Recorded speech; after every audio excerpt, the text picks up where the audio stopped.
Vous recherchez une école de référence pour une double formation universitaire et professionnelle de qualité? Voici l'opportunité à ne pas rater. L'École supérieure d'administration, d'économie, de journalisme et des métiers de l'audiovisuel ESAE vous offre des programmes d'enseignement en licence et en master orientés vers l'emploi qui font d'elle une référence à travers les filières de l'administration générale et territoriale, l'administration du travail et de la sécurité sociale, droit, diplomatie et relations internationales, administration hospitalière, universitaire et intendance, journalisme et métiers de l'audiovisuel et toutes les filières des sciences de gestion. Une seule adresse, www.esae.bj. Rendez-vous dès maintenant sur nos campus ESAE Bedjromende au numéro 90 93 65 21 ou au numéro 98 98 14 00. Paracourt sur le numéro 52 46 12 12. Aboumé-Calavi au numéro 52 88 44 44. Akpaka au numéro 52 88 33 33. ESAE, l'excellence a un nom. Bonjour à toutes et à tous, bon réveil dominical, bienvenue sur l'invité. Fidèle ami internaute, très fidèle à ce rendez-vous média sur ESAE TV. Ce dimanche, avec ma collègue Billy Gaïlaïbi, on reçoit pour vous Maître Renaud Agbojo. Il est avocat au barreau du Bénin. Il est le conseiller juridique du parti politique Les Démocrates. Il est l'un des conseils de Rekia Madougou et l'avocat personnel de l'ancien président Thomas Boniaï qui est l'actuel président du parti politique Les Démocrates. Avec Renaud Agbojo, ce dimanche, on va faire le tour de l'actualité politique nationale, notamment les propos de Maître Adrien Roumbédi qui font couler beaucoup d'encre et de salive. On n'occultera pas également ceux de l'ambassadeur du Bénin près le Niger, Gildas Agoncan, qui a tenu des propos à Gaïa qui suscitent des commentaires au sein de l'opinion publique nationale et internationale. On parlera également de l'interdiction des activités et meetings du parti politique Les Démocrates. On n'occultera pas également de faire quelques commentaires sur ce débat soulevé par des citoyens, notamment sur la problématique d'éventuelles nouvelles républiques actées par la Constitution modifiée en 2019 et avec une possibilité d'éligibilité de Patrice Talon pour 2026. Bonjour à vous, Maître Renaud Agbojo. Bonjour, M. Kader. Ça fait un sacré bail par ici. Je confirme. Merci d'être dans nos murs. Bilaibi, bonjour. Bonjour, Kader. Merci. Bonjour, M. Agbojo. Bienvenue sur notre plateau. Bonjour, madame. Merci de l'invitation. Nous allons démarrer l'émission par les interdiction d'activités et meetings du parti Les Démocrates. Dimanche dernier, ils étaient à Aboumé-Calavi pour un meeting pour rencontrer les militants et ils ont été empêchés par la police, selon ce qu'ils ont dit. Mais la mairie parle de défaut d'autorisation. On aimerait avoir votre avis par rapport à la situation. Alors, je m'exprime sur le sujet pour la première fois de manière publique depuis que les multiples interdictions en cours sur l'ensemble du pays. Nous n'allons pas seulement nous limiter au cas de Tankoué de la semaine dernière, mais je crois que c'est très regrettable. Mais au-delà de ce que ce soit regrettable, ce sont des actes assez graves qui violent l'ensemble des différents textes de la République, notamment et principalement la loi fondamentale. Vous savez quoi? L'article 25 de la Constitution du Bénin, la Constitution révisée du Bénin, précise bien que l'État reconnaît dans les conditions fixées par la loi la liberté d'aller et de venir, la liberté d'association, de réunion et de manifestation. L'article 26 toujours de la Constitution précise que l'État garantit à tous les citoyens l'égalité devant la loi. Je poursuis toujours au niveau de l'article, toujours au niveau de la Constitution pour parler de l'article 35 de la Constitution qui dit en substance que les citoyens chargés d'une fonction politique ou élus à des fonctions politiques doivent accomplir leurs charges avec compétence, avec loyauté, avec probité et évidemment sans discrimination.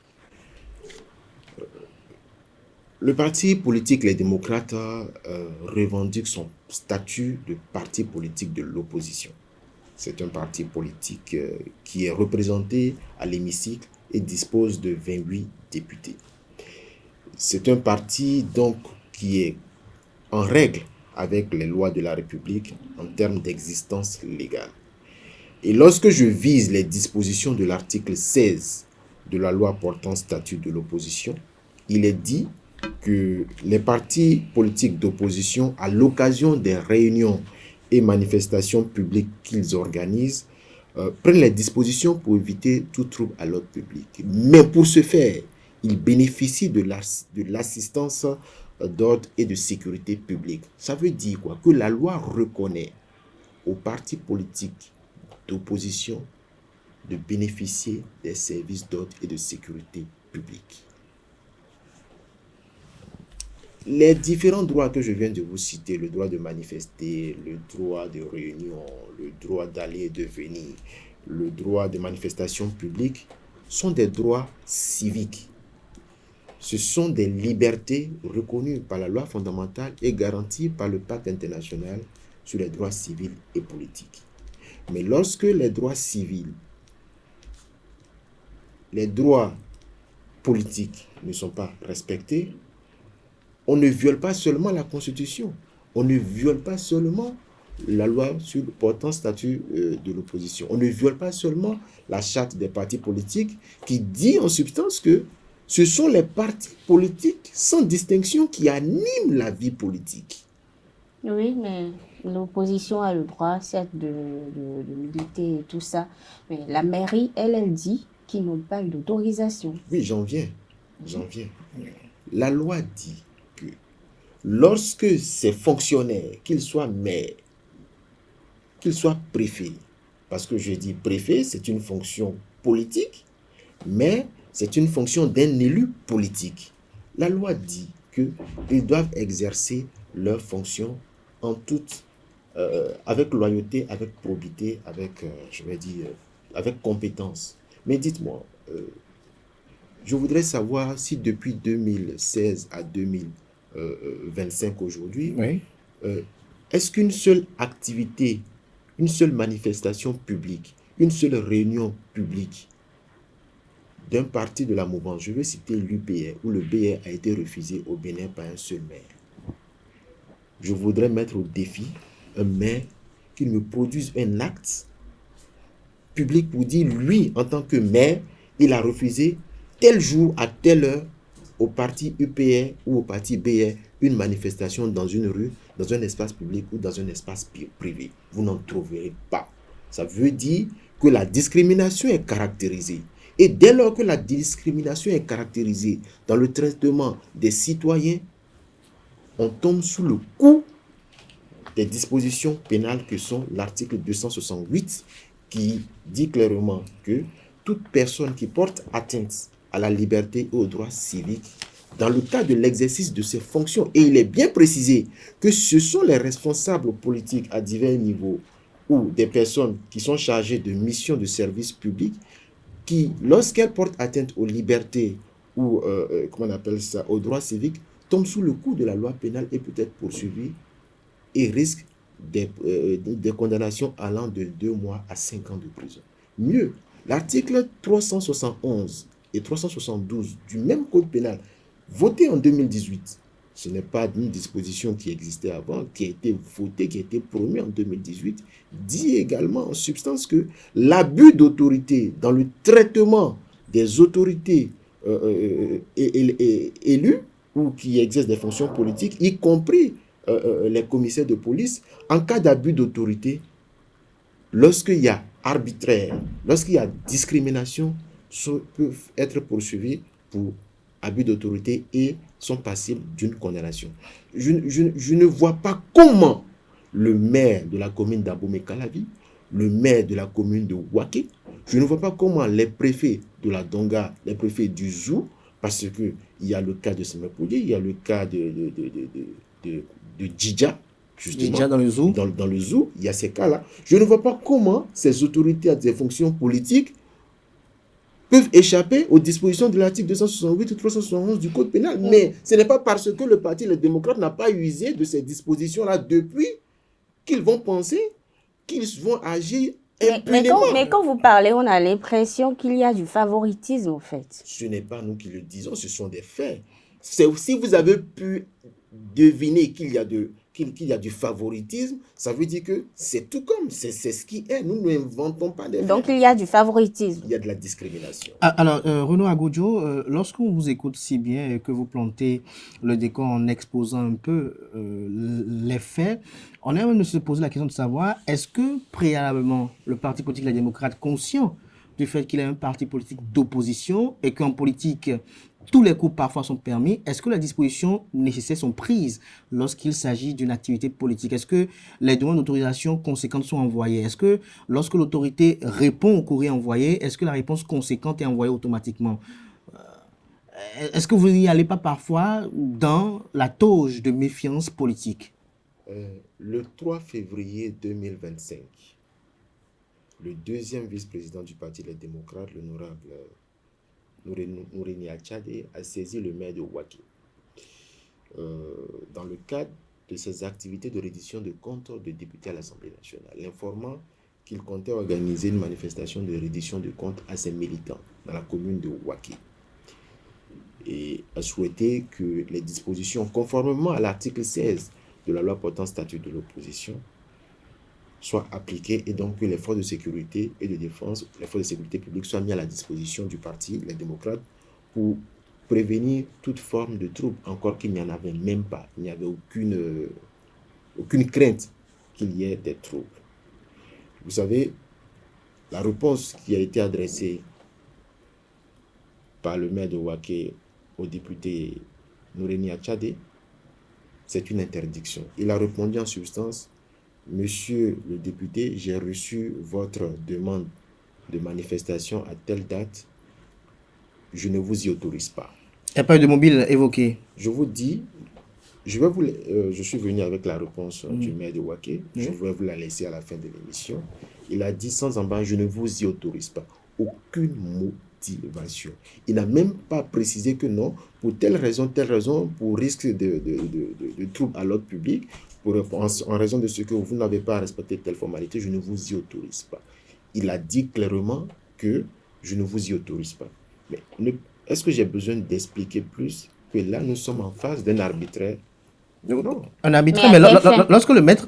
Des fins politiques, parce qu'il est évident que le maire qui refuse une manifestation publique du parti de l'opposition, les démocrates, est membre d'un des deux partis de la mouvance. Donc, alors qu'il oublie qu'il exerce une fonction républicaine. Être maire, c'est une fonction publique, même si c'est un élu, mais à partir du moment où il est maire, il est le maire de tous les ressortissants de la commune de Ouaké. Il n'est pas le maire des militants UP et BR de Ouaké. Alors, sur le cas de Ouaké, j'ai bien envie de vous poser la question de savoir, est-ce que lorsque cette réponse a été adressée à l'honorable Nouréni Achadé, est-ce qu'il a cherché de se rapprocher de l'administration communale pour s'enquérir de l'éventuel mobile de cette interdiction? Mais monsieur Kader, je vous ai dit que la réponse du maire... Justement, il n'y a eu aucune notification.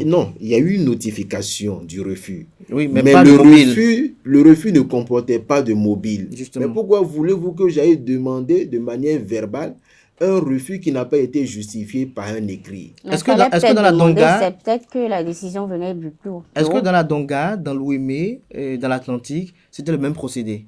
Non, vous savez, les procédés peuvent ne pas être les mêmes, mais ils aboutissent à la même finalité. C'est-à-dire quoi? Empêcher la tenue de manifestations publiques et pacifiques du Parti Les Démocrates. À aucun moment, à toutes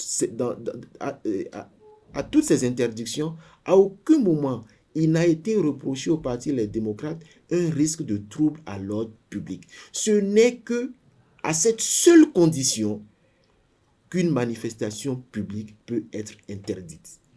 Ce n'est qu'à cette seule condition. Aucune autre condition ne peut amener une autorité politique, soit-elle membre d'un parti de la mouvance ou pas, à refuser une manifestation publique à un parti politique régulièrement constitué. Alors aujourd'hui, Renaud Agodjo, que compte faire le Parti politique Les Démocrates face à tout ce que vous avez eu à vivre? Non, je pense que vous avez déjà eu une idée de ce que le Parti Les Démocrates compte faire. Dans tous les cas, je pense que le Parti Les Démocrates est un parti qui est attaché à la loi.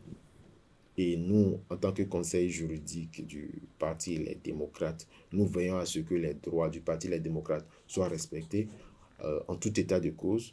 Le Parti Les Démocrates, je voudrais informer l'opinion publique nationale et internationale que le Parti Les Démocrates va se réunir publiquement et pacifiquement.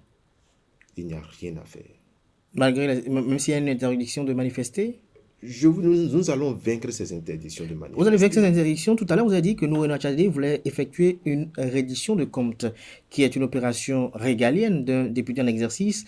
Est-ce qu'au niveau du Parlement, la situation a été exposée? Je n'ai pas compris votre question. Est-ce que Noureno Tchadé, par exemple, en tant que parlementaire, a exposé ce qu'il a vécu, cette situation-là, au sein de l'hémicycle en tant que parlementaire? Puisque c'est une prérogative régalienne du député d'aller au contact de ses mandats, de leur rendre compte. Mais la loi ne dit pas que lorsque le député est interdit de se réunir ou de réunir ses militants, il doit aller se plaindre à l'Assemblée nationale. Vu qu'on est dans un champ politique. La loi a prévu les suites judiciaires à donner aux refus qui sont arbitraires, aux refus qui sont discriminatoires. Donc, le Parti Les Démocrates, en son sein, appréciera ou est en train d'apprécier les suites judiciaires à donner à toutes ces interdictions arbitraires et discriminatoires. Donc, pour vous, même s'il y a encore une interdiction, vous allez vaincre cette puisque interdiction. La loi permet de le faire. Nous allons user des voies de recours que la loi met à la disposition des parties victimes d'arbitraire et de discrimination. Comme voie de recours, Non, mais se plaindre à l'autorité. Vous allez constater dans les jours à venir. Je dis que le Parti Les Démocrates, conformément à la loi, va vaincre, et je le dis avec beaucoup d'assurance, va vaincre les interdictions arbitraires et discriminatoires. J'insiste sur le mot arbitraire et discriminatoire. Je ne dis pas que le Parti Les Démocrates va violer la loi. Je dis le Parti Les Démocrates va vaincre les interdictions arbitraires et discriminatoires qui viennent de toutes parts, des maires, des préfets et des agents des forces de sécurité. Au cours de cette émission, on parle également de Nouvelle République. Vous en avez entendu parler depuis plusieurs semaines déjà. Il y a des appels il y en a qui parlent de Nouvelle République, il y en a qui parlent de troisième mandat. Selon vous, Patrice Talon travaille-t-il pour aller à un troisième mandat ou est-ce qu'on est en train d'aller à une Nouvelle République? Non, je ne dirais pas. Est-ce qu'on est en train d'aller à une Nouvelle République? Est-ce qu'on est dans une Nouvelle République? Voilà, je préfère alors cette question. En fait, avant de répondre à cette question, il faut déjà faire l'état des lieux. À qui profite la polémique? Dites-moi, madame. Monsieur Kader. À qui profite la polémique de la nouvelle ou de la Nouvelle République? Évidemment, au chef de l'État. Mais qui a toujours martelé qu'il ne fera pas un troisième mandat. Il a toujours dit à la dernière fois qu'il l'a dit, c'était quand? Madame, la dernière fois que le chef de l'État a dit qu'il ne fera pas un troisième mandat, c'était quand? Le porte-parole du gouvernement, monsieur l'a également dit. Le grand frère Wilfried Ndoumbédi, que je salue au passage, a dit à sa dernière conférence de presse après le Conseil des ministres, lorsque les journalistes lui ont posé la question de savoir ce qu'il pensait sur les appels à un troisième mandat, est-ce que vous n'avez pas remarqué que le discours a varié? Comment il a varié? Avant, il disait que lui ne viendra pas être celui qui va porter le message du troisième mandat. Mais le discours, il a varié la dernière fois. Qu'est-ce qu'il a dit maintenant? Il a dit que c'est flatteur pour le chef de l'État. Il a dit que des citoyens, que des Béninois appellent au troisième mandat.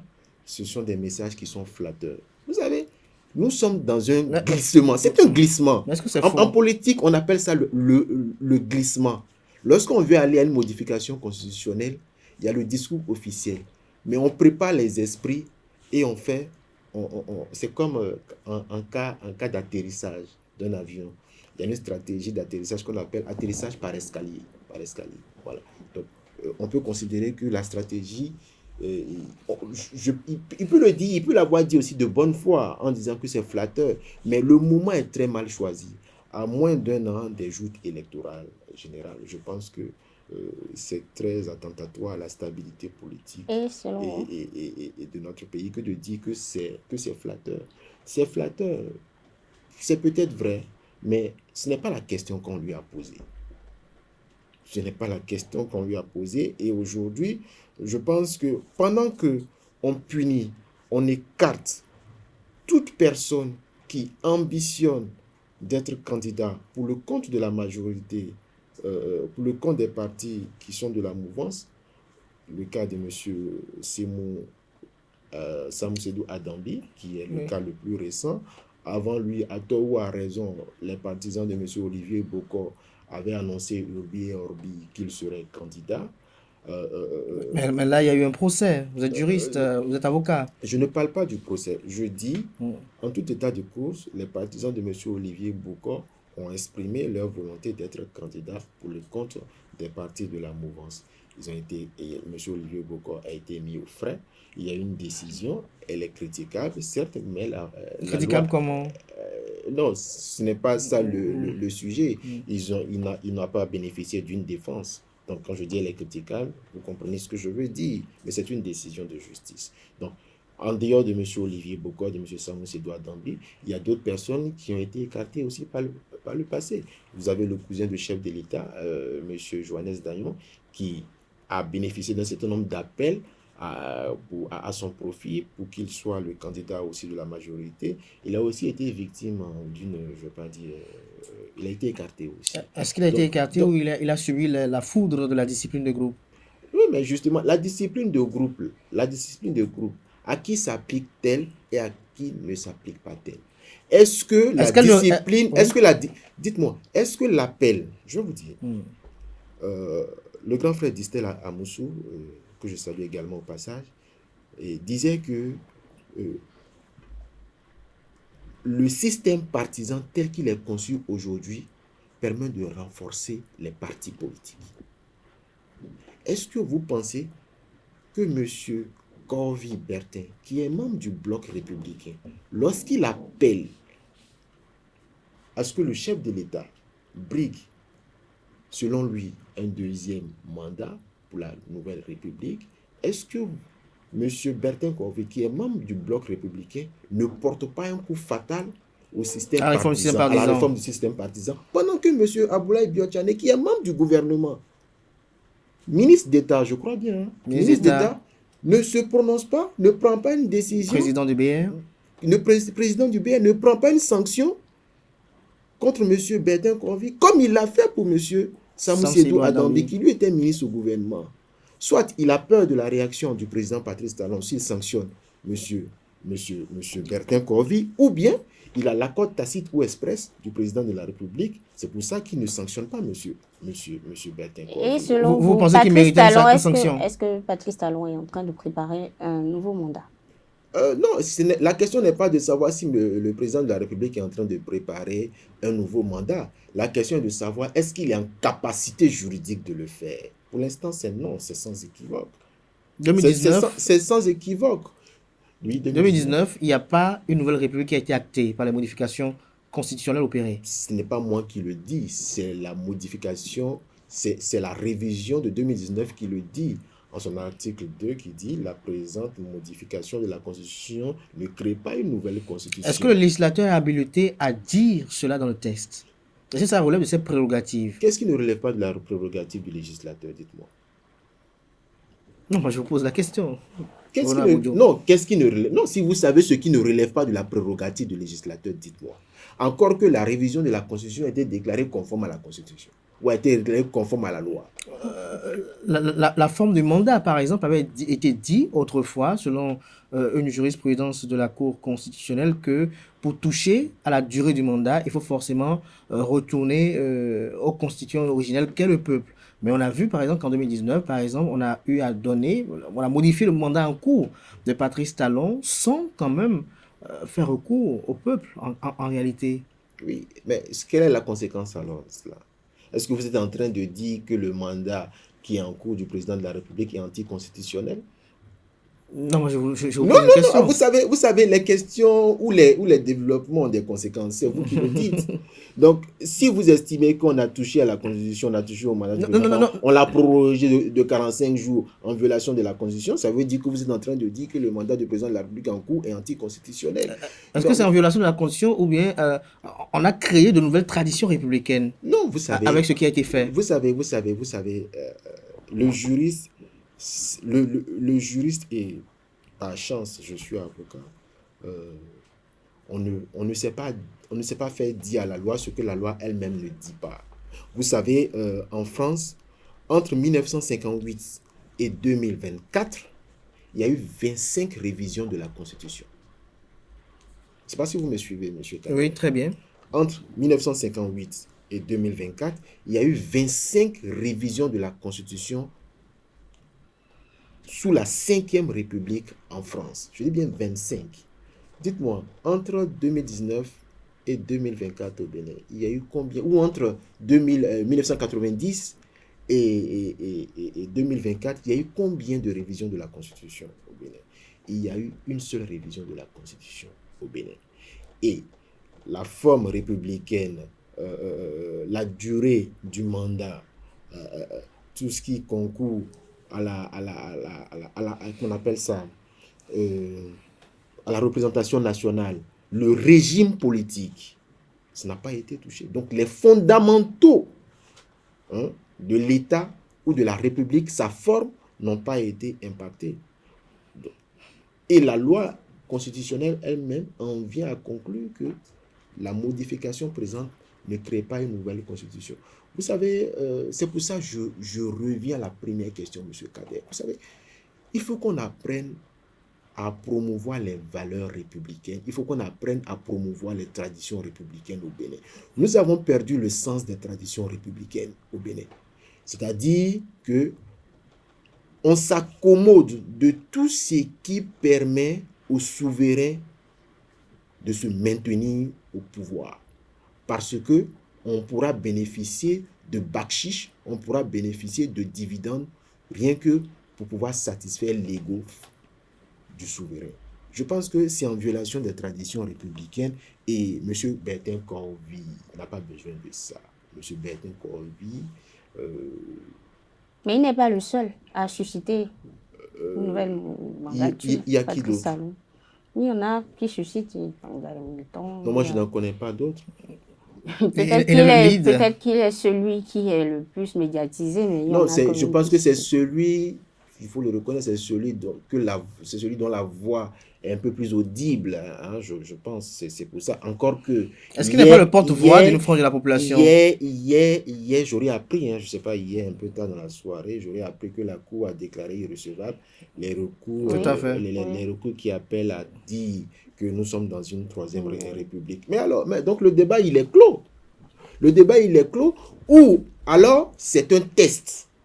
On peut considérer que c'est un test, comme je vais dire... Un ballon d'essai. Un ballon d'essai, merci pour le mot. C'est un ballon d'essai pour préparer psychologiquement les Béninois pour qu'en 2026, au cas où le Parlement monocolore serait réédité, on puisse aller à une modification constitutionnelle.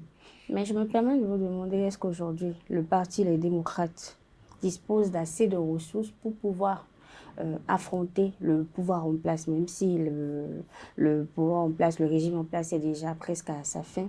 Est-ce que les démocrates disposent d'assez de ressources pour contrecarrer ce régime en place là? Ah oui, le Parti Les Démocrates dispose de beaucoup de ressources intellectuelles pour aller aux élections générales de 2026.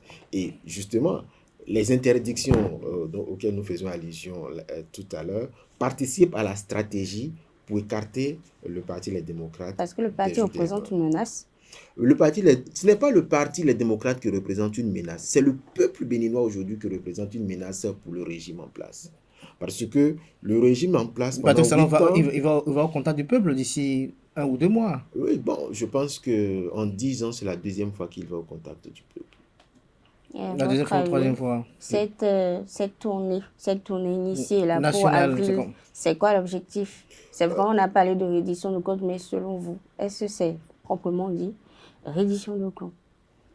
Contact avec la population. Non, ce contact avec la population, c'est son droit. Vous savez, le chef de l'État, il a une obligation de rendre compte, il y a le devoir de redevabilité.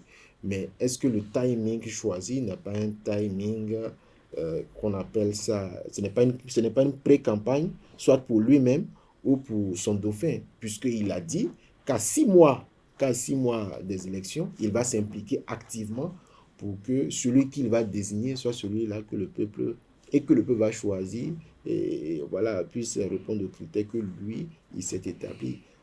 Mais c'est légitime pour tout chef d'État de vouloir quand même œuvrer par les moyens légaux dont il dispose pour quand même installer à sa suite quelqu'un qui puisse pérenniser sa vision. Nous ne disons pas le contraire. Oui. Nous ne disons pas le contraire, mais nous disons que pendant que le chef de l'État fera sa tournée, le Parti Les Démocrates continuera aussi de manifester, de poursuivre sa reddition de comptes. Donc ça veut dire pendant que le chef de l'État pourra expliquer aux populations ce qu'il a fait, le Parti Les Démocrates aussi expliquera aux populations ce que le chef de l'État a aussi fait, parce que pendant les 10 ans, ce sont les pauvres qui ont été combattus, ce n'est pas la pauvreté.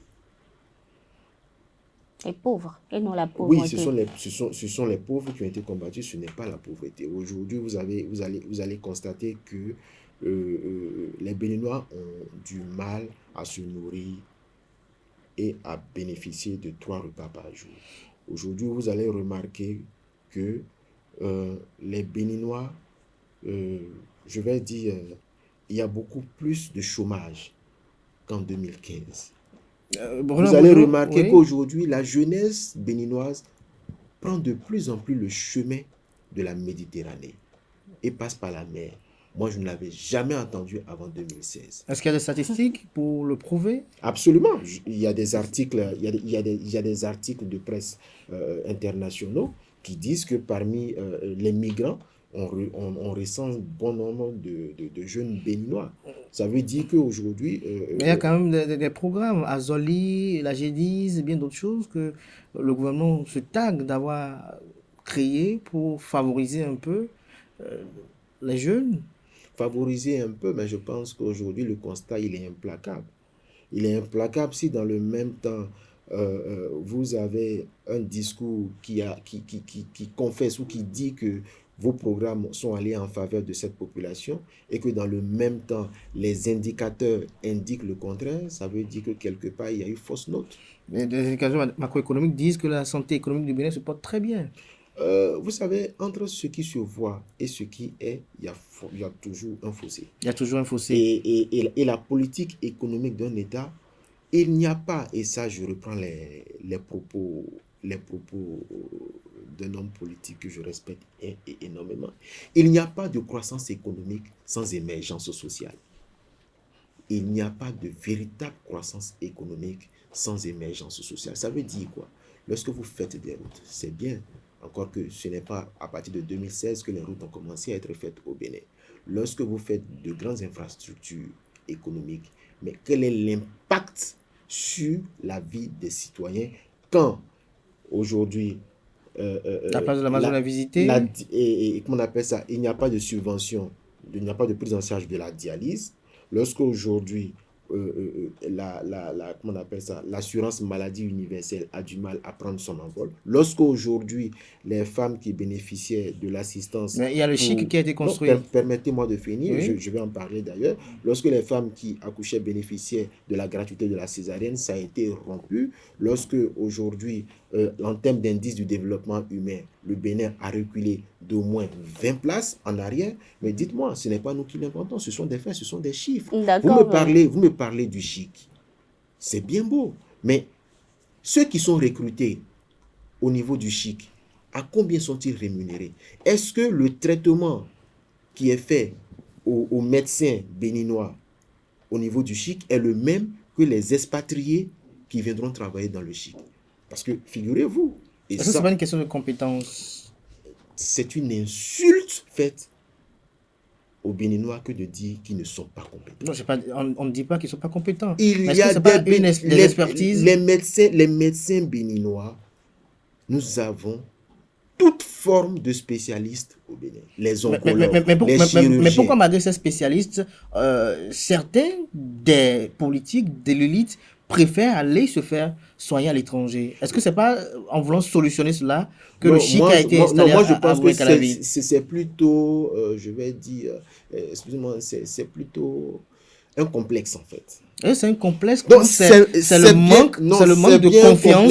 C'est le manque de confiance justement, à l'endroit des compétences. Est-ce que vous ne vous êtes jamais fait soigner? Non, c'est pas que Patrice Talon qui a... Non. Est-ce que vous ne vous êtes fait jamais soigner dans une clinique au Bénin? Mais en dehors du côté Pas des sanitaire, Béninois. Oui. En dehors du côté sanitaire, vous pouvez reconnaître qu'il y a des choses qui ont été faites. Lesquelles? Des réalisations. Lesquelles? Le PAG, vous n'observez pas? Non, mais moi, donnez-moi Votre des faits, je vous observation, donnerai en fait. mon opinion. Oui, vous dites, je ne peux pas vous me avez prononcer. vous avez relevé des insuffisances et tout. Est-ce qu'il n'y a pas des choses réalisées par Il n'y a rien le gouvernement en d'admirable sur place Patrice Talon. à apprécier positivement? Vous savez, il n'a pas un parti politique de l'opposition a vocation à faire en sorte d'exercer le pouvoir d'État.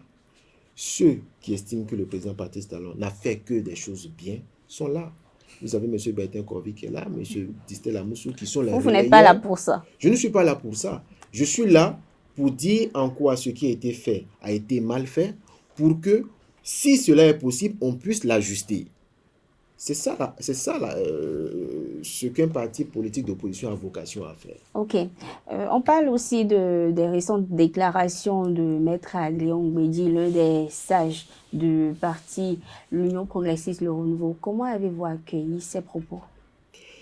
Vous savez, madame, j'étais, oui, je ne sais pas où est-ce que j'étais, mais je crois que j'étais chez moi à la maison lorsque j'ai vu qu'on m'a balancé la vidéo du président Adrien Oumbédi déclarant que tout ce que nous vivons aujourd'hui, c'est l'exclusion.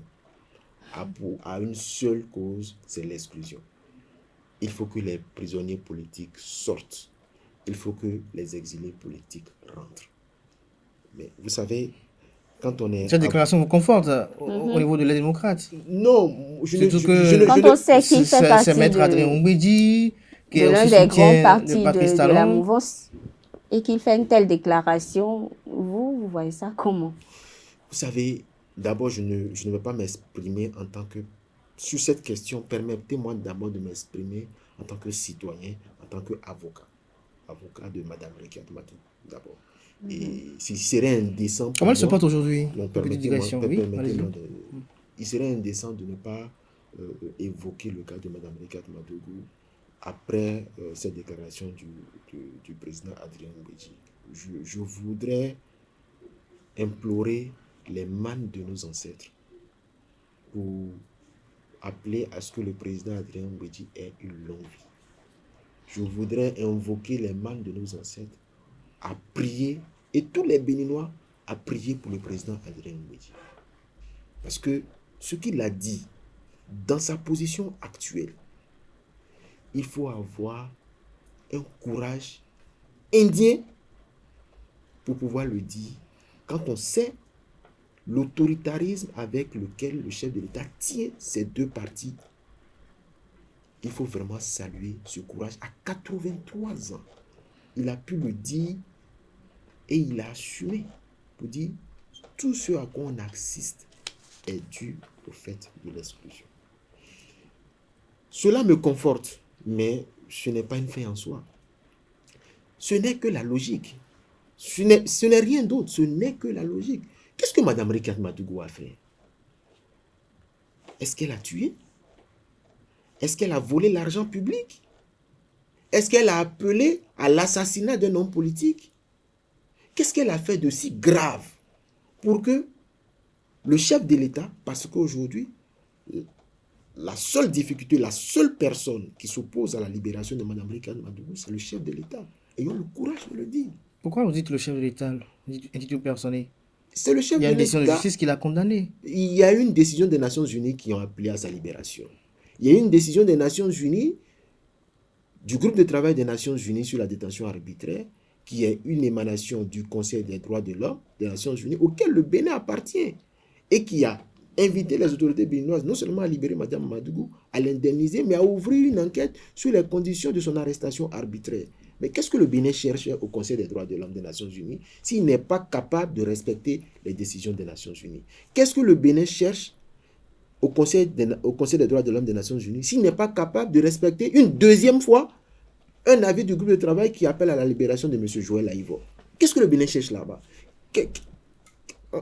Quel message il envoie lorsque il s'obstine à maintenir injustement des citoyens de très haute qualité en détention, si ce n'est pas que cette détention-là profite à quelqu'un? À qui? Oui, c'est la question à laquelle je voudrais inviter les Béninois à répondre. Est-ce que la détention aujourd'hui de Mme Rikat Madougou et de M. Joël Aïvo est encore nécessaire? Et c'est pour cela que je voudrais... Non, attendez, monsieur Kader, attendez. Attendez, monsieur Kader. Une volonté politique. J'en viens. Je vais vous faire un petit raisonnement. Mme Rikat Madougou a été arrêtée le 3 mars, a été interpellée arbitrairement le 3 mars 2021. Le professeur Joël Aïvo a été interpellé en avril 2021. Tous deux étaient candidats pour briguer la magistrature suprême en 2021 contre le candidat Patrice Talon. Monsieur Olivier Boko a été arrêté pour des faits présumés de coup d'État. Il y a une décision. Lui aussi, il était candidat à l'élection présidentielle de 2026. Mais si on n'a pas l'intention d'aller à un troisième mandat, pourquoi on ne libère pas Mme Rikat Madougou? Pourquoi on ne libère pas M. Joël Aïvo? Parce qu'en tout état de cause aujourd'hui, si le président de la République estime qu'avant son départ en 2026, il faut qu'il crée les conditions d'une réconciliation, les conditions d'un renforcement de l'unité nationale, les conditions d'un apaisement, parce qu'il est à l'atterrissage. S'il estime qu'il a bien fait et que les populations le lui reconnaissent, donc il n'y a aucune crainte à libérer des adversaires politiques. Il n'y a aucune crainte. Donc moi, et quelqu'un me l'a dit, et je le dis, quelqu'un me l'a dit à l'étranger, un journaliste de très haute qualité que j'ai rencontré lors d'une interview et qui me l'a dit en off. Et j'ai bien peur que les faits aujourd'hui lui donnent raison. Il a dit que lui, il ne comprend pas pourquoi Mme Rikat Madougou est maintenue en détention jusqu'en 2023. Qu'il a le sentiment que si Mme Rikat Madougou n'est pas libérée jusqu'en 2023, jusqu'en 2024-2025, c'est peut-être parce que le chef de l'État vise un troisième mandat. Et que sa libération peut perturber toute forme de modification de la Constitution ou bien toute forme d'appel à un troisième mandat. Il me l'a dit.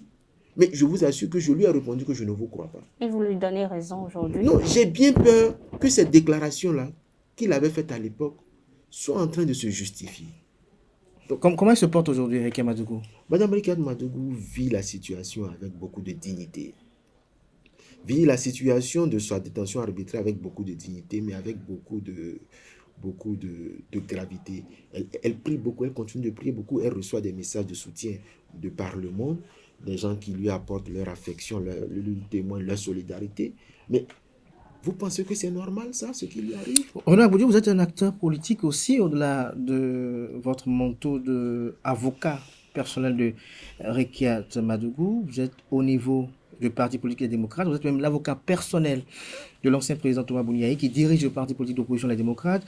Lorsqu'on suit à l'instant votre argumentaire, on déduit que le nœud gordien de la détention de Rikat Madougou, selon vous, c'est le président Patrice Talon. Est-ce qu'il n'y a pas des démarches politiques que vous pouvez entreprendre à l'effet de toucher Patrice Talon autrement? Vous savez... En dehors de tout ce qui a été fait sur le plan juridique de part et d'autre, parce que Rikat Madougou est en prison aujourd'hui sur le plan de droit avec des infractions commises selon la justice béninoise. Alors, politiquement, si vous estimez que c'est une décision politique, alors politiquement, qu'est-ce qui est fait? Est-ce que vous avez baissé la garde aujourd'hui? Est-ce que vous avez baissé les bras aujourd'hui? Est-ce qu'aujourd'hui, vous continuez de mener des actions politiques, purement politiques, de façon furtive à l'endroit de Patrice Talon pour obtenir gain de cause? Je vais vous dire pour la première fois je le dis à la face du monde pour la première fois, il y a eu des actions. Il y a eu des actions privées, officieuses, qui ont été faites à l'endroit du chef de l'État. Mais de personnes même insoupçonnées. Tout en tenant considération de son rapport de force. Absolument. Il a forcément posé des conditions. Je ne vais pas aller dans les détails. Mais le retour que nous avons toujours eu, c'est que le chef de l'État est toujours braqué quant à la libération de Mme Brigitte Madougou. Mais il l'a même dit. Je ne sais pas si c'était en octobre 2023 ou en novembre 2023, lorsqu'il a reçu les représentants du parti politique, les démocrates, le président Boni Yayi et les 2 vice-présidents. Il a dit que lui ne comptait pas accorder la grâce à Mme Brigitte Madougou. Il l'a dit. On est en 2023, nous sommes en 2025 aujourd'hui. Oui, ben c'est vrai que les réalités de 2023 peuvent ne pas être celles de 2025.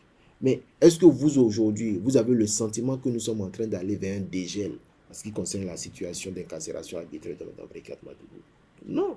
Il y a eu des actions qui ont été posées. Le président Boni Yayi l'a même demandé officiellement, aussi bien pour Mme Brigitte Madougou que pour le professeur Joël Aïva. Donc, nous n'avons rien vu venir en termes d'apaisement. Mme Brigitte Madougou, dites-moi aujourd'hui,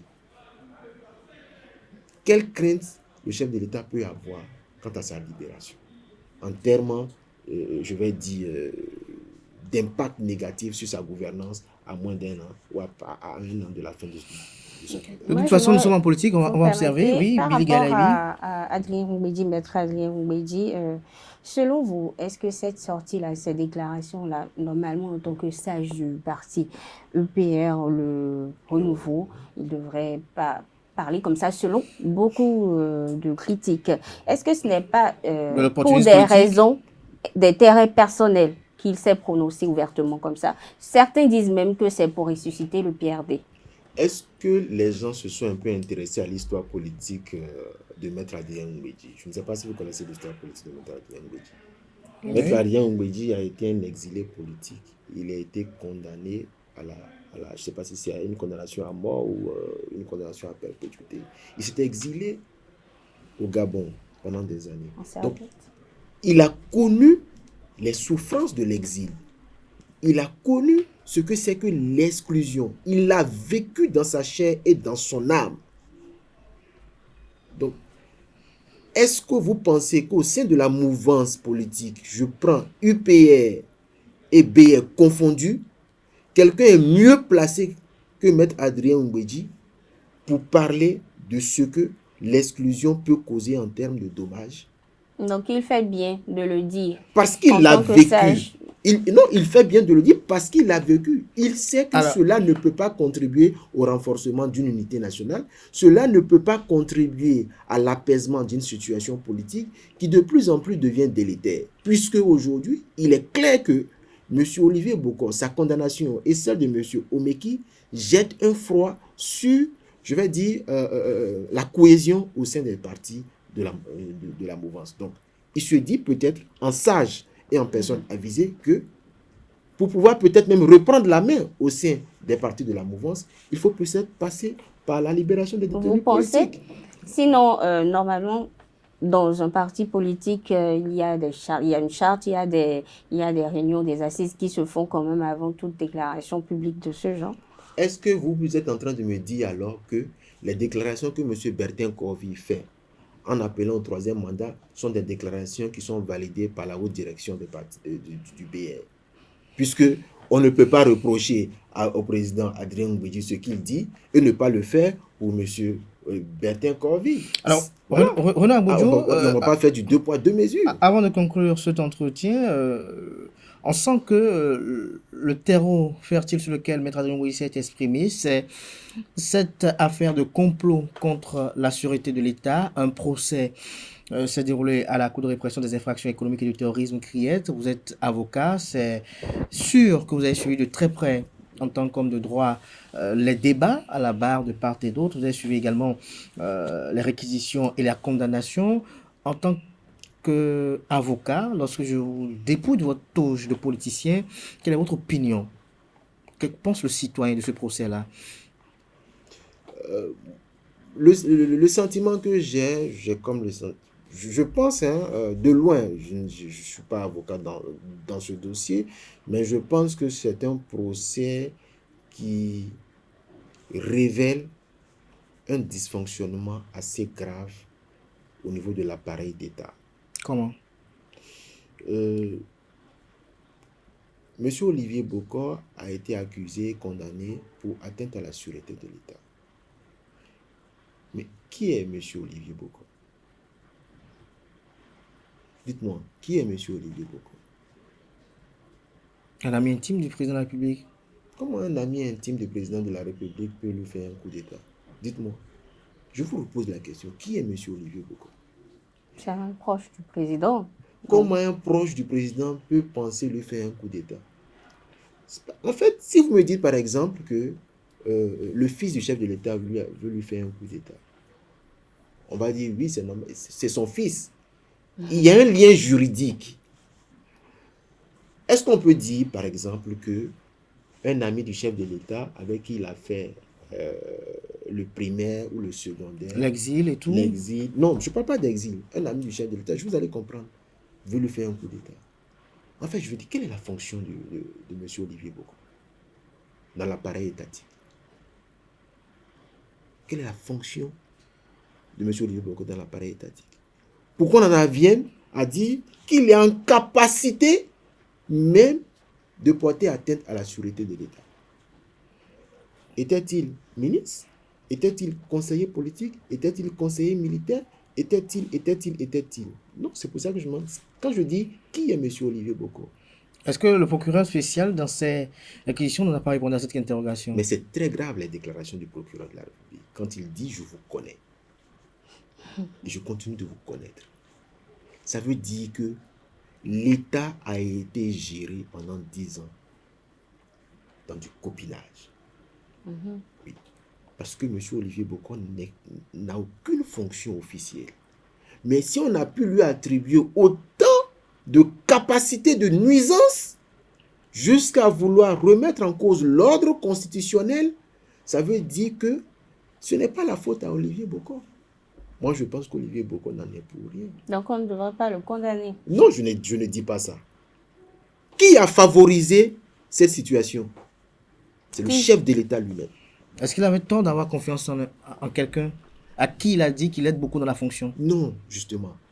Quand vous voulez qu'une personne vous aide dans la fonction, vous lui donnez un statut officiel.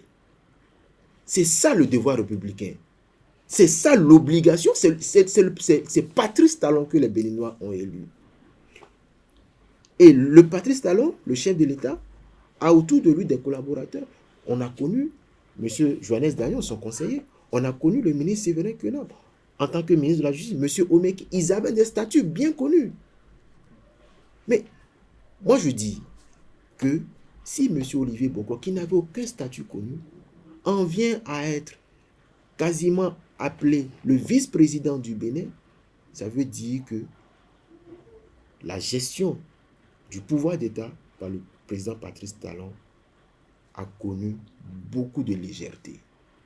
Beaucoup de légèreté. Vous pensez légèreté? Oui, légèreté parce qu'il a dû ou peut-être confier à un ami des responsabilités étatiques sans aucune base légale.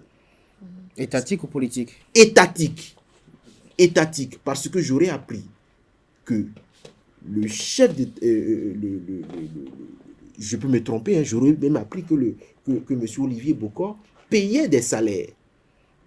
Je trouve que c'est extrêmement... Vous savez, un État... Il y a beaucoup de choses qui se racontent, qui se disent. Oui, c'est pour ça que je parle au conditionnel. Je dis, un État, c'est je vais dire... Est-ce qu'il n'est pas un mythe, même, Olivier Boko, en réalité? Parce que beaucoup de choses se sont dit. Je n'ai jamais échangé, je n'ai jamais... Donc, on a même dit qu'il nourrissait des gens au sein de votre parti politique, qu'il payait des salaires aussi au niveau de la démocrate. J'ai été évoqué. Vous n'avez pas été évoqué, mais ça s'est dit aussi. Non, c'est pour vous dire toutes les spéculations autour de l'homme. Vous avez dit que je n'ai pas été évoqué, mais donc si je n'ai pas été évoqué, je n'ai pas à m'intéresser sur les autres noms qui ont été évoqués, puisque... Oui, mais est-ce que vous pensez... Non, mais vous, Renaud Agbodjo... Pour que moi, je puisse dire si c'est vrai ou pas, il faut que cela s'applique à moi. Oui, justement, mais au regard de votre stature au sein de cette formation politique, est-ce que vous pensez, au regard, lorsque vous échangez avec les uns et les autres sur la gouvernance de Patrice Talon, on vous connaît, on vous a écouté ce dimanche par exemple sur la gouvernance de Patrice Talon, est-ce que vous pensez qu'il y en a parmi vous qui allaient accepter être dans des accointances incestueuses avec Olivier Boko? Qu'est-ce que vous appelez accointance incestueuse avec Olivier Boko? Je ne sais pas ce que ça veut dire accointance incestueuse avec Olivier Boko. Parce que des gens ont dit, ça s'est dit qu'il y a des démocrates par exemple qui prenaient de l'argent chez Olivier Boko par exemple aussi. Oui, mais c'est ce que ils ont dit. Quel démocrate? Moi, je ne sais pas de qui vous parlez. Est-ce qu'ils ont parlé de moi? Donc vous avez dit non. Mais parce qu'on n'a pas parlé de vous pouvez y croire. Vous n'êtes pas concerné. Mais revenons à la question. Quand vous dites relation incestueuse, Olivier Boko est un citoyen ou il n'est pas un citoyen? C'est un citoyen. Est-ce qu'au moment, avant son arrestation, il avait le droit de vouloir avoir des alliances avec des partis politiques? Mais on a appris également, la rumeur nous a également dit que M. Olivier Boko a facilité à des députés de la mouvance au sein du BR et de l'UPR qui le soutiennent. Donc, si il peut avoir des soutiens au sein de l'UPR et au sein du BR, pourquoi n'aurait-il pas le droit de chercher à avoir des soutiens dans d'autres partis politiques? Alors, comment appréciez-vous l'appel de M. Kémy Séba en direction du Parti Les Démocrates? Est-ce que M. Kémy Séba a le droit de demander au Parti Les Démocrates de le soutenir pour être candidat? Mais ça, c'est un soutien. Mais ici, on dit que... Non. À supposer, mais à quelle fin M. Olivier Boko voudrait ou aurait financé des personnes au sein du parti? Je parle toujours conditionnel. À quelle fin? Si ce n'est pas pour bénéficier d'un soutien dans l'objectif d'être président de la République. Donc, c'est un homme d'affaires, on ne sait jamais, ils sont souvent très généreux. Non, mais justement, c'est ça le problème. C'est ça le problème aujourd'hui. Patrice Talon en 2006 a financé aussi d'autres candidats, qui étaient candidats. Vous savez aujourd'hui, ce qui est incestueux en réalité, c'est que on n'a pas pu régler la démarcation entre l'homme d'affaires et l'homme politique. Et c'est ça qui est le problème du Bénin aujourd'hui. Il n'y a pas de démarcation entre ce qu'un homme d'affaires peut faire en politique et ce qu'un homme d'affaires ne peut pas faire en politique. C'est ce qui fait qu'aujourd'hui, tout va à volo. Merci à vous, Renaud Agbodjo. On va quand même faire un petit commentaire sur les propos de Gildas Agoncan le week-end dernier à Gaïa. Vous avez suivi ces propos qui ont fait couler beaucoup de salive, où il demande pardon au nom du peuple béninois. Est-ce que vous pensez que ces propos sont osés? Est-ce que vous pensez qu'il allait au-delà de ses prérogatives? Aurait-il dit, est-ce qu'il aurait dû se taire, fermer sa bouche? Non, pas se taire, mais avoir de la retenue. Je ne peux pas dire ici qu'il est allé au-delà de ses prérogatives, puisque je n'ai pas des éléments concrets. Le gouvernement ne s'est pas prononcé pour dire que M. Gildas Agoncan est allé au-delà de ses prérogatives. Je dois plutôt penser que si M. Gildas Agoncan l'a dit, c'est que forcément, il a été incité à le dire. Mais il a été rappelé? On ne sait pas les raisons pour lesquelles il a été rappelé. Il a été dit qu'il a été rappelé pour consultation. Il n'a pas été encore dit qu'il a été révoqué de son poste d'ambassadeur. Donc, les jours à venir, nous donnerons plus d'éléments. Cependant, moi, je vais vous dire, en raison de ce que la crise entre le Bénin et le Niger continue de perdurer depuis le coup d'État qui a amené au pouvoir du Niger des militaires, je pense qu'aujourd'hui, il faut féliciter M. Gildas Agoncan. Parce que c'est un message très fort qu'il a envoyé aussi bien pour le peuple du Niger que le peuple du Bénin, pour dire, quel que soit Alpha, nous devons nous donner pardon. Parce que demander pardon, ce n'est pas seulement quand on a tort qu'on demande pardon. On demande pardon aussi lorsqu'on veut mettre fin à des querelles inutiles. Et je pense que M. Gildas Agoncan a agi beaucoup plus en citoyen libre qu'en partisan politique. Ok, elle a supposé que ce n'était pas l'objectif fixé par la hiérarchie au Bénin ici et tout, et que lui, il a quand même pris le devant lui, de sa propre volonté de le dire, de demander pardon au nom du peuple béninois et des autorités béninoises, vu la fragilité des relations entre les deux pays. Est-ce que désormais, maintenant, le Bénin ne va pas se retrouver obligé de demander pardon, justement? Pourquoi le Bénin se retrouvait-il obligé de demander pardon? Et qu'est-ce que cela enlèverait au Bénin si le Bénin demande pardon? Dites-moi, madame. Qu'est-ce que cela enlèverait au Bénin si le Bénin demande pardon? Si demander pardon va amener le Niger à ouvrir sa frontière. Merci à vous, Renaud Agodjo. Nous sommes à la fin de cet entretien. Le rituel, vous le connaissez si bien. Vous allez regarder droit dans votre caméra et dire quelques mots à l'endroit des sympathisants et également de tous ceux qui ont bien voulu suivre cet entretien. Non, bon, le seul message que je peux leur dire, c'est merci d'avoir pris de leur temps pour suivre cet entretien. J'espère avoir été à la hauteur de leurs attentes et nul ne peut prétendre avoir la science infuse. Avec beaucoup d'humilité, je voudrais leur dire mes excuses si je n'ai pas eu à répondre comme il s'attendait. Je dirais que la prochaine fois, je ferai mieux. Merci à vous, Renaud Agodjo. On retiendra de cet entretien que lorsqu'il a été interrogé sur les interdictions des activités et meetings du parti politique Les Démocrates, il a fait savoir que c'est regrettable et assez grave. Il a argumenté et a eu à rappeler des dispositions de la Constitution sur les libertés, les droits civils et politiques. Il a fait savoir également que les partis politiques ont le devoir de jouir de certaines prérogatives républicaines et que au moment opportun, les instances suprêmes seront saisies pour que le parti politique des démocrates puisse arriver à vaincre les interdictions arbitraires et discriminatoires des maires, préfets et agents de police. Il a s'interrogé au cours de son argumentaire de savoir est-ce qu'il y a eu, ne serait-ce une seule fois, un maire, un préfet ou un agent de police qui a interdit une activité des partis politiques du Bloc républicain ou de l'Union progressiste Le Renouveau. Pour lui, il a tenu à mentionner qu'à aucun moment il a été notifié dans les cadres d'interdiction d'activité politique du Parti politique des démocrates que telle activité était interdite pour trouble à l'ordre public. Lorsqu'il a été interrogé sur la polémique sur l'éventuelle nouvelle république actée par la révision constitutionnelle effectuée en 2019, avec cette possibilité d'éligibilité de Patrice Talon pour 2026, il s'est interrogé de savoir d'abord, dans un premier temps, il a tenu à préciser qu'il n'y a pas de possibilité pour Patrice Talon d'être candidat en 2026. Juridiquement, cela est impossible. Et il s'est interrogé de savoir pourquoi le président du parti politique Bloc républicain, Ablaye Biachani, ne sanctionne pas Bertin Corvée comme il a fait avec Sam Seydou Adambi. Il a tenu à marteler, il a redit encore une seconde fois, Patrice Talon n'est pas juridiquement éligible en 2026.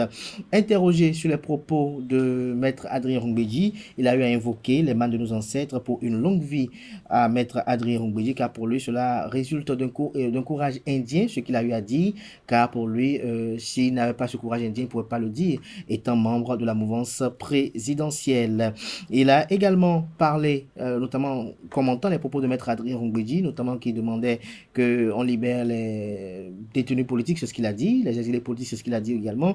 Il a fait savoir que l'inexécution du Bénin des décisions du groupe de travail sur la détention arbitraire des Nations Unies fait que Rekia Madougou est toujours en prison, pareil pour le professeur Joël Frédéric Aïvo, et donc pour lui, il estime qu'il est quand même obligatoire et nécessaire qu'en cohérence avec les statuts auxquels le Bénin lui-même a eu à ratifier, qu'on puisse libérer Rekia Madougou. Il a eu à faire quelques confidences sur les démarches politiques furtives opérées dans l'ombre pour obtenir une libération de Rekia Madougou auprès du président Patrice Talon.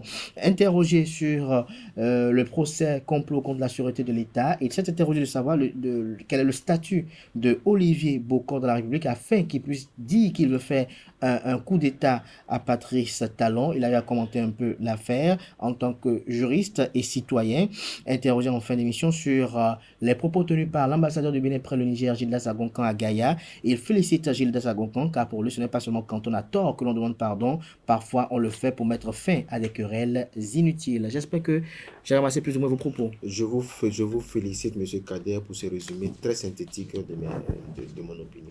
Merci à vous, Renaud Agbodou. Je rappelle que vous êtes avocat au barreau du Bénin. Vous êtes également le conseiller juridique du parti politique Les Démocrates. Vous êtes l'avocat personnel de l'ancien président Thomas Bouniaï, président du parti politique Les Démocrates. Vous êtes l'un des conseils de Rekia Madougou. Merci d'être passé sur l'invité ce dimanche. À très bientôt. À très bientôt. Puisque la période s'annonce quand même très mouvementée bientôt. On va le dire. Il y a une question quand même qu'on n'a pas posée et je m'en suis voulu lorsque je faisais la conclusion. Au niveau de la démocrate, comment faites-vous pour préparer le prochain candidat ou duo de candidats de la démocrate? On a vu que vous avez ouvert les candidatures, mais qu'est-ce que cela symbolise? Non, vous savez, au Parti Les Démocrates, le Parti Les Démocrates regorge de beaucoup de qualités, de personnes de haute qualité. Les députés, les anciens ministres, les anciens collaborateurs du chef de l'État. Il y a beaucoup de noms qui circulent. Et en temps opportun... Mais est-ce qu'il y a des repères qui sont déjà fixés? Qu'est-ce que vous entendez par repère? C'est-à-dire pour que notre candidat doit avoir tel critère. Non, on va pas... Est-ce qu'on n'a pas... Il n'y a pas encore une circoncision? Non, on n'est pas à ce stade-là, je vais vous le dire. Des consultations sont en cours. Le député, le deuxième vice-président de l'Assemblée nationale, le doyen Basile Arossi, l'a annoncé déjà. Les consultations sont en cours, des suggestions sont faites, venant des sages, venant aussi des personnes qui sont intéressées. Donc, je pense qu'au moment opportun et en toute transparence, de façon démocratique, le duo sera présenté à la population et on espère que cette proposition de duo-là va emporter l'assentiment de la population générale et va transcender même les clivages parce qu'il est important de proposer un duo qui transcende les clivages. Transcender les clivages, est-ce que vous serez même prêt à aller prendre un halogène au parti?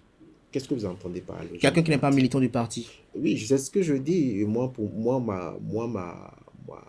Je ne suis pas le premier responsable du parti. Il y a un président, il y a des vice-présidents, il y a des anciens, il y a des comités qui seront mis en place. Les critères ne sont pas encore totalement définis. Donc, on attend de voir. Encore que vous avez vu, M. Kémy Séba a appelé le parti Les Démocrates à le soutenir. Donc, rien n'est impossible. Est-ce que le parti est prêt? Non, c'est ce que je dis. Rien n'est impossible. Vous êtes partisan de l'activité politique de Kémy Séba? Qu'est-ce que vous entendez par partisan? Monsieur Kémy Séba est un citoyen béninois. Citoyen béninois, bien évidemment. Mais est-ce que vous êtes partisan de son activisme politique? Qui a une approche. Vous êtes partisan de son approche? C'est ce que je dis. Oui. Monsieur Kémy Séba est un citoyen béninois qui a eu une approche de la politique, mais qui transcende, qui a un élément d'extranéité, c'est-à-dire qui est plus tourné vers le panafricanisme. Donc, je dis à l'occasion, lorsque le débat se fera de manière officielle, M. Kémy Séba sera certainement invité à nous dire en quoi pense-t-il que le soutien du Parti Les Démocrates à sa candidature apportera un intérêt pour le Parti Les Démocrates. Parce qu'en tout état de cause, il appelle à une alternance en 2026, ce que le Parti Les Démocrates également, ce à quoi le Parti Les Démocrates appelle, mais en termes de stratégie, parce qu'il a parlé de trois options. Oui. Voilà. Donc, si la première option est entérinée, mais elle sera forcément sous conditions lesquelles, je ne sais pas, nous n'en sommes pas à un débat. Mais je dis, M. Kémy Séba a le droit, en tant que citoyen, d'appeler le Parti Les Démocrates à le soutenir. Peut-être même, on ne sait pas, nous sommes en politique. Qu'est-ce qui vous dit qu'à la dernière minute, Kémy Séba n'aura pas le soutien du BR pour être candidat à l'élection? À vous en riez. Merci. Nous sommes en politique, justement. Parce que vous avez dit tout à l'heure, M.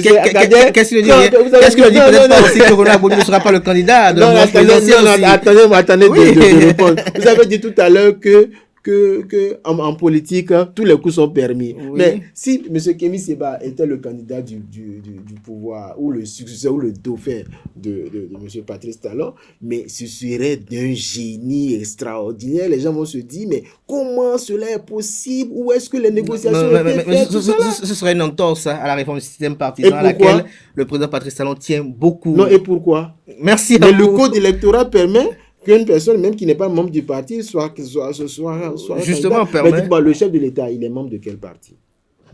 La réforme a été faite en son temps. Non, mais aujourd'hui, il est membre de quel parti? Il vous le dira, Non, très prochainement. Donc, vous savez, Oui. la loi existe pour tout le monde. Elle n'existe pas pour une partie. Elle existe pour tout le monde. Merci à vous, Renaud Abodjo. Je rappelle que vous êtes avocat au barreau du Bénin, conseiller juridique du Parti politique Les Démocrates.